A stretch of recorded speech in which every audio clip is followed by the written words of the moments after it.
Hey, what's up guys, MBGL here, and yep, the iPadOS 15 is finally here, so you can just go and upgrade it. So yeah, you can just go ahead and upgrade. So if you're just expecting why I should upgrade it to iPadOS 15, because I'm only in iPadOS 14. So even though this is new, but has a couple of new things that aren't available at the iPadOS 14, so it makes your work even more greater than ever. So actually, what could I just say? It unlocks a lot of features that your iPad can do. So it's like unlocking its quarter of power or maybe half of its power, then just limiting it to just not use over a lot of powers to make it easily heat up or something like that. So it's just half unlocked software, which is really great for multitasking, for the workflow and a lot of stuff. Maybe this will change the way how I use iPad, or maybe most of the iPad users will just think it will change their workflow and it will just open a new eye for a new dimension. Maybe like that. That is what I'm going to talk about on this video. And I've been using this software on my iPad Air, which is about 2 years or 3 years old, but it is still really great for my workflow. So I just don't need to just upgrade it to the new iPad because I just don't have any users, but it still have all the features that we just received at the M1 iPad Pro, which is pretty great because I can just give you guys the full experience with this software without any sacrifices with the software, which is a pretty great thing. Without just talking a lot, let's get in. This isn't a hype as the iPadOS 14 or iOS 14. So this new software is not that hype because Apple releases the new iPadOS 15. So on the WWDC, I was just amazed, like why they're just doing this, because they just recently released the new software iPadOS or iOS 14 after just testing out the betas and a lot of stuff. So I just knew this could just make it even more better than the iPadOS or iOS 14, which is a pretty great thing. But as mentioned, this isn't a hype as the iPadOS or the iOS 14. So that was the beginning stage. People was just amazed why Apple just doing this. People was happy with Apple just doing this for the customers after a long time, which is a pretty great news for them. But over the years, it's been evolved to get that great experience. So yes, this is a review of the iPadOS 15. Let's go. Let's start from after installing the new fresh iPadOS 15 software. So I know all about the software before it was even going to be launched to all the users. So I'll just know all about it, how to use these new things, new features and all. And after I was just installing the software, I was just like confused, and what should I do with that?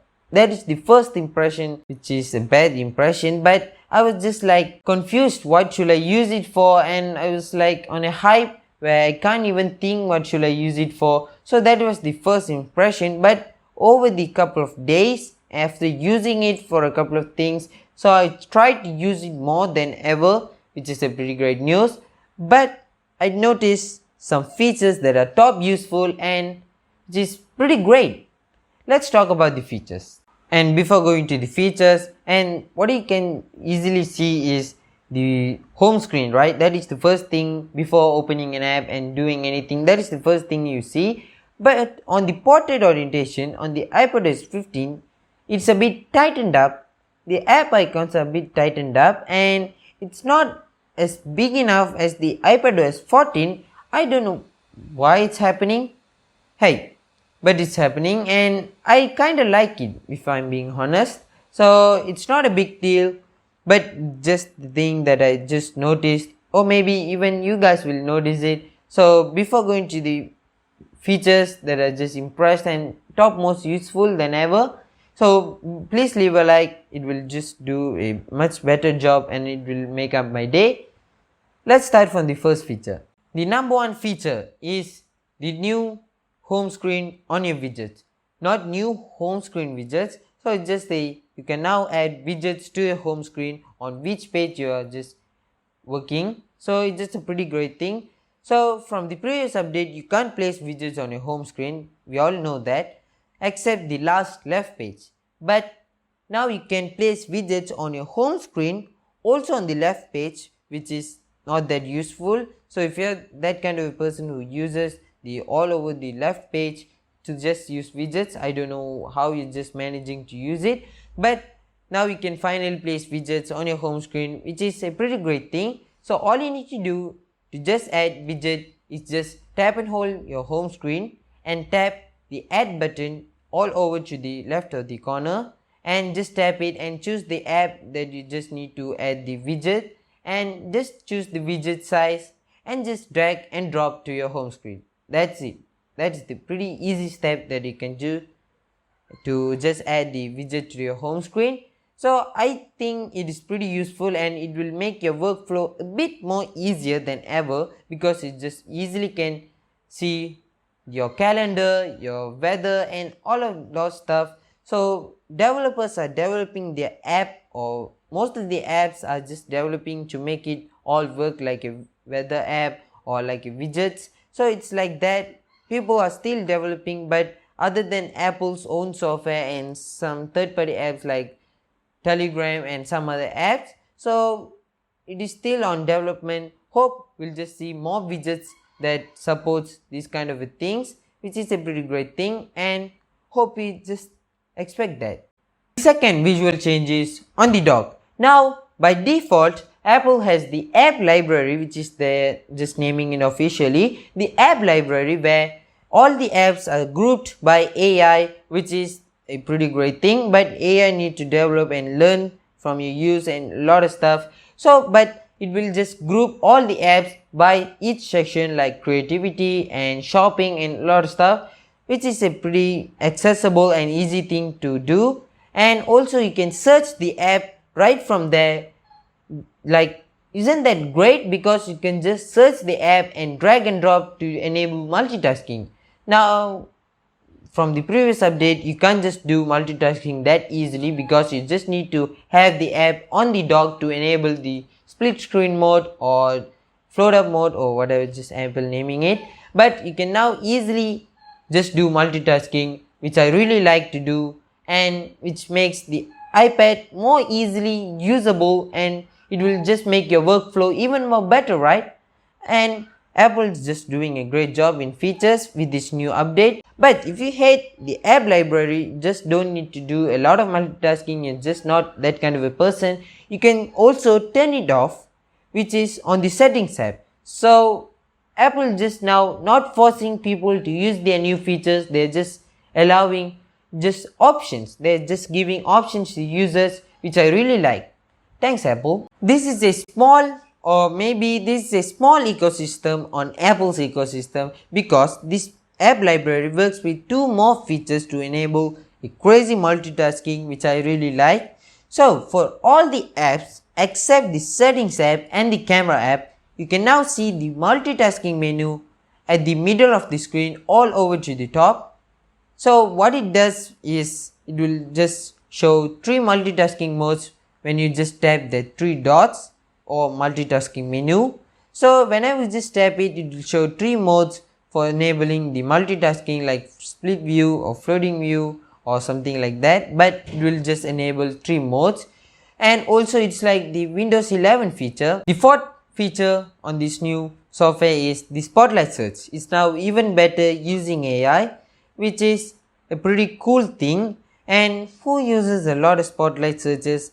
So I don't use it, but from now I'll start to use it and I just like it, because you can now search apps, which you can't from the previous update, but you can still search it, but you can't delete the app. That is the thing that you can't do while just searching some apps.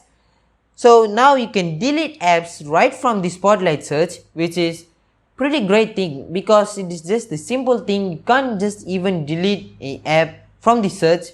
Isn't that bad? Because even the cheap or even non-Android smartphones are just having that feature. So Apple doesn't have it, means it's a bit crazy, but it is there. And also you can easily install the apps right from the spotlight search without just going to the app store. Also that is pretty great, right? Other than this, you can now search photos like cats or like poems or something like that using AI will just identify that word and just search from your photos or files or any other places that you're just searching for. You can just easily search it from the spotlight search, which is I think a pretty great thing because you just don't need to just open a couple of apps just to find a simple thing like a cat's photo or something like that. So I think this is a pretty useful and it will make your work or maybe editing or maybe Lightroom editing or something like that even more greater than ever. Let me know what you think about this new spotlight search using AI at the comment section down below. So these things are just working together to make the multitasking even more better than ever. So Apple is just really focusing on the multitasking because they should. Come on, you have a bigger screen but you can't multitask a couple of apps. Like you have a 12.9-inch iPad Pro which is like close enough to 13-inch MacBook Pro, but you can't multitask a lot of apps, which isn't that bad? Like it's so bad, right? So that's why Apple made this decision to make it multitask even more greater than ever, which I think is a pretty great thing. So on the tabs, you can also drag the apps and place it on the top of the another app to multitask. Also can switch that app by swiping down at the menu to choose another app, which I think is really cool. Now app developers are just working to use it more RAM and more power on the iPad. I think this is a pretty great thing that Apple just going to a great thing. Pretty great. So the next feature is the Safari is now pretty much the Max Safari app. Still this is a desktop app. Still you can open desktop websites, but the UI is a bit changed and customizable. The tabs are now grouped by default at the down at the address bar and it works a bit nicer than ever. Still you can just change it to the previous version Safari app at the settings, and you can also customize the start page background image whenever you just need to. The page also can be grouped by each title to make the workflow a bit more easily. Extensions like Grammarly and couple of more can be added, but not a lot of options available yet, but soon it will be available at the App Store. But I think this overall thing is a bit great than just having a dumb software. The next feature is on the notification center. So you know the notifications on the iOS and iPadOS is bad, like literally bad. The notification will be not organized and it is all around a messy shelf, but not anymore. Like other features, this also uses AI to group important messages at the top and the bubbles are a bit wider and smaller, which looks a bit nicer than ever. This is a problem with Apple because it took them so long to just use AI to group notifications, like the group important messages at the top and not a lot important messages at the down, which I think is a bad thing, right? But still Apple did it. I will appreciate it. Good work, Apple. The last feature on this video is the live text. Yes, the live text isn't a new feature for Android users, especially who uses Google Lens a lot in their daily life. So what it does is it will just scan the videos or scan some photos or something.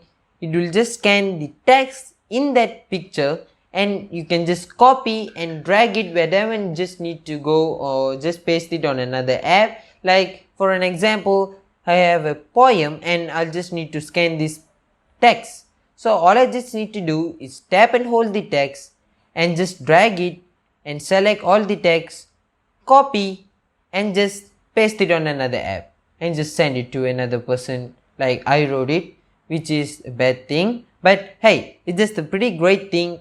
But for those who uses Google Lens, you will just still can use it like this. But I think Apple done it this more enjoyable and more seamless because you just need to open the camera app to scan the word. But for this you just need to can take a screenshot, or also you can just use it on a Google Lens way, open the camera app and just scan the text. It's just a pretty great simple thing, but I think Apple made it more seamless and more enjoyable than the Android's Google Lens. Great work. So this is the last feature, the live text, and that's it. That is the most top things that I think useful, and you can just use it whenever you just need to, and it is easy accessible. So you guys are just doing a great thing with this new software. Guys are just unlocking the full capacity of the iPad, which I think is a pretty great thing and a pretty a useful thing for the users, and it will just make the iPad users a bit more happier than ever. So yeah, we just hope, but some features are just not coming, like on the FaceTime you can't just share screen, because I think that will be an issue for especially for Netflix and other, because come on, if I just have a Netflix account and I'll just FaceTime anybody like Android users, also you can now FaceTime Android users or Windows users, which I think is not a great thing because it is still on the web. Come on, Apple's not going to build an app for Android users for FaceTime, just can't. But you can use now a FaceTime on the web browser, which is not that great, but it is still great than just not having a FaceTime on any other smartphones than iOS. So yeah, that's pretty much it. Catch you guys on the next one. Cheers.